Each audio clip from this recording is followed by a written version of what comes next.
What is up, YouTube? So at the end of the last video, we were talking about the trailer. The trailer right here. Let's take a walk. So we got these ramps right here.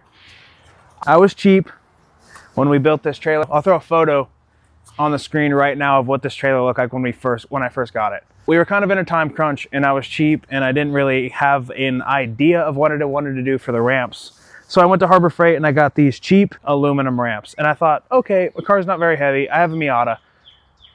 They should work. If they don't work because they're not super strong, we'll throw a jack stand under them and we will, you know, they'll be a little more supported.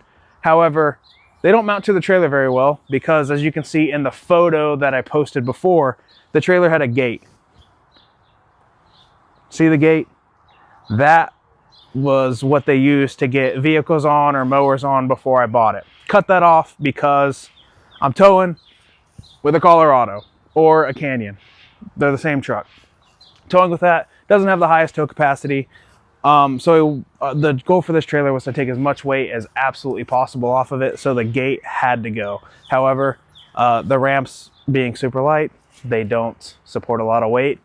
So we're building ramps today because we got a trip to Oklahoma and this weekend that we're gonna need some ramps for because those are trash. So stay tuned. In this video, we're gonna start making these ramps right now. So I developed a little idea for these ramps. So I'm gonna take these crappy Harbor Freight ramps, kind of follow the same design where they have these square tubes and then they have these little ramp pieces right here. I'm gonna get rid of these on the ones that I'm making out of the steel. So square tubing's over there, and I'm gonna take these, but I'm gonna use angle iron like upside down, just like a normal ramp would be for like heavy duty equipment. It's just gonna be steel. I'm gonna build a channel on the front so that I can mount them to the back of the trailer, which I'll film that towards the end of the video. I still gotta go get material for that. But we're using this Harbor Freight titanium welder. Yes, it's flux core. I don't care about welding with flux core. A lot of people don't like it. I think it's fine. It'll do the job. They're just ramps. All right, so like I was saying, we're basically just gonna copy these Harbor Freight ramps, but we're gonna make them out of steel. So we got the angle iron here. We're gonna make this, we're gonna do 10-inch sections in between these two pipes. So this is 81 inches. So we should hopefully be able to get 8 pieces, and we're gonna do 9 total because we're gonna do 8 inches apart on these 6-foot pieces. And then we got some C-channel that we're going to weld up front that will allow the ramp to kind of sit on the edge of this. That I've told you we're gonna make those at the end of this video. That'll be tomorrow because I gotta get the material. So you're gonna have to do some grinding on the freshly painted trailer, but it'll all be worth it in the end because hopefully I won't rip my side skirts off my car again. Unfortunately, we didn't get that on camera because I told Trent not to film because I'm a jackass. But this project should be going underway pretty soon. So we just gotta get the soapstone out, take the angle iron, mark the 10-inch pieces, and start getting to cutting, and then fire up the old titanium flux core welder and build the strongest ramps known to mankind. If you guys are here from 7 years ago from the exhaust hanger video, I got a lot of comments back in the day, not wearing safety glasses, not wearing gloves, doing all this stuff in a sweatshirt and some basketball shorts. So we invested in this $5 Harbor Freight face mask 7 years later. And because, you know, safety third.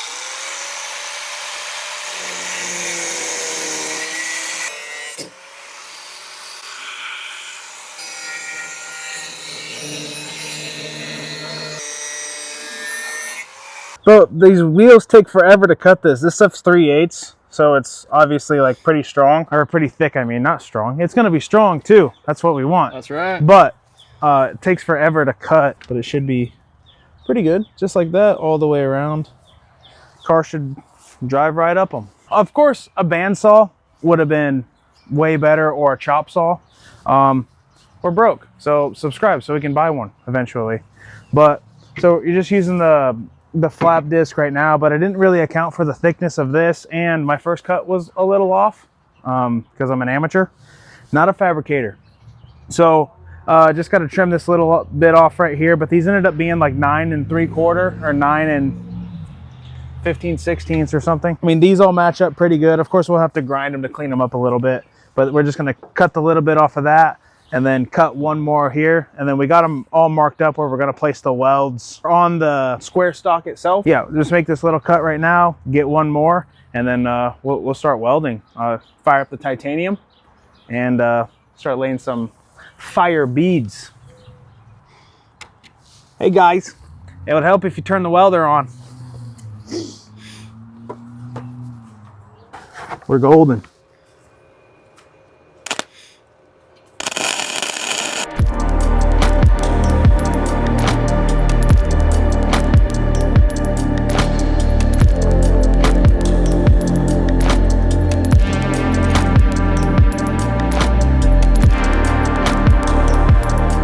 Right now we're about 11 7/8 from outside to outside, which is perfect. I'm only running a 245 tire, which these ramps are going to be made for my car, probably nothing else. Maybe the Justy, maybe more on that later. So basically the idea is we have that C channel over there, and that's what's going to secure it to the trailer. So basically we're going to take this angle iron and the C channel. So we'll cut the C channel to the full length, and then I'm going to take a piece of the angle iron and I'm going to weld it square like this. Once it's square, I'll take the C channel and I'll butt it up to the top from edge to edge. And then we'll have this basically like flat section on top. So we got all these rungs tacked up. They're all 8 inches apart. Need to cut a few more of these angle iron pieces for this second ramp. But as far as the first one, we're all tacked up. About to lay beads on all of these on both sides. And then I'll put the last angle iron up top, and then we'll cut the C channel. We should have one that's complete, and then we'll have one that will be in progress. So we can kind of take some reference points on, you know, these. But so far, I'm pretty happy with them. They should definitely hold my car and be a lot better than these aluminum Harbor Freight ones. Trying a little comparison. So this, obviously, you can see has a ton of flex, right? Just from me walking up it. This is the steel one. It still has a bit of a bounce, a bit of a flex. It's considerably less so far. Already way better than the aluminum ones. Just maybe gonna find some reinforcement to add. We might take a piece of this angle iron right here and weld it onto the bottom side of this, just to, you know, help it maintain its rigidity. But as far as just how it sits right now compared to that one, it's maybe 4 times better, 5 times better, which is good because those worked, they just weren't good. This, if it's 4 or 5 times better, it'll be good and work. Well, boys, we got the first one done. Well, it's not completely done. I'm gonna weld the insides right here. Flux core putting in work though. Check out these beads. Not too bad, not too bad. Could do a little better, but I'm not a professional welder, and I'm on flux core. Should work pretty good. Just need to do some grinding, weld the insides, throw some paint on her, and call her good. And then we'll add a support. I'm gonna add some angle iron on the back side to help with the flex. So if we weld on both sides, should be solid, dialed, and super strong. So I'll catch you boys tomorrow.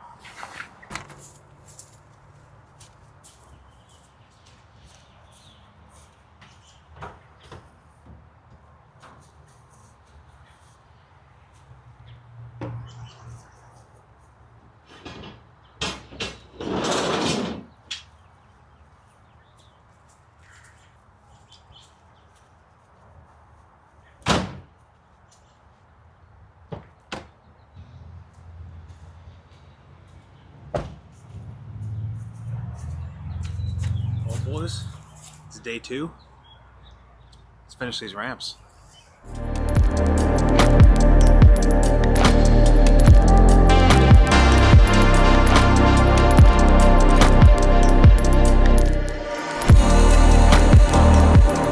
For starters, first thing I'm going to do is this ramp that we worked on yesterday needs painted and grinded. So I'm gonna grind all this stuff off. This is of course flux core. Don't mind that bead. That bead was, I did that in one pass. I'm gonna grind these, paint them. I don't think I'm gonna worry about these beads. They're not too bad. But I am just gonna clean up this slag stuff.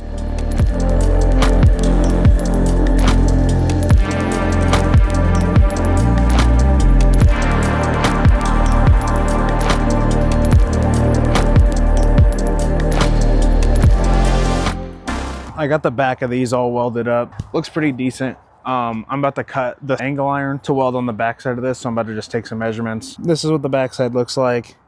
I just kind of laid a bead on both sides, so here and here, and then of course top and bottom. I'm going to measure from the end there to the end of that square, and then we'll find the center point, and then I'll cut probably about 24 inches of the angle iron over there, and just weld it right along the middle of the backside. Once we do that, it shouldn't be able to flex towards the center anymore. That's the idea, to try to add strength to these ramps. Well, I got this piece welded on, and check it out. You can see right here the angle iron, like I was gonna make it to where it came down to like a point, a spine, but it wasn't gonna work like that, so I just squared it off on both sides. So this is the steel ramp, and of course I'm a person, not a car, but you can see how rigid this one is. And then I'll swap the aluminum one out here in a second. This is the aluminum. You can see just how much of a difference it is. I could probably, I might not be able to snap it because it's pretty springy. It's a pretty massive difference.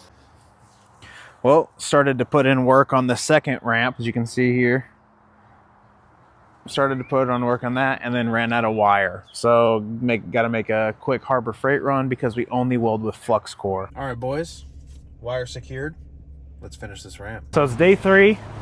This project took a little bit longer than we thought it was going to, and we're still not done. We got these little, it's angle iron. This is what they do to most trailers. They take like a piece of angle iron and then they just weld the seam in here, and it seems to be strong enough to hold ramps or cars or whatever. So we did that to both of these instead of trying to sit the ramps on top like they were before with the aluminum ramps. So we plugged those holes, titanium welder putting in work. As far as these go, they should be totally fine. So we're gonna run to the store, grab some more paint, paint up the ramps, and then load the car. What do you think? Oh, dude, solid. Don't criticize the not wearing a mask. Safety third, remember? You seen a Shooter with Mark Wahlberg? Of course. This is how the bottom of these are going to be when he's painting his Remington 700. That's right. It's got the little camo with the leaves. That's how the bottom of these ramps are going to be. We weren't going to be able to find him if we have to go on the grass. We're going to blend right in. It's a chesty puller. Is that what you said? Oh, so like double pits the chesty. Remember the body spray commercial? I want to say it might have been Travis Pastrana, that commercial. Oh, I thought you said chesty, bro. Well, I mean, everything's for chesty, bro. Don't worry, Cat. We'll buff out the scratches. The scratches? What do you mean? Oh, that's good. We're good, bro. Don't mind that. We'll get that dialed in. We got acetone, bro. We'll get that brake parts clean. We'll get the Super Tech brake parts clean. Chill, bro. Chill. This bill is sponsored by Harbor Freight and Walmart, okay? Remember what I was talking about before? Bob Lee Swagger? Remington 700? Let's clean the lights first.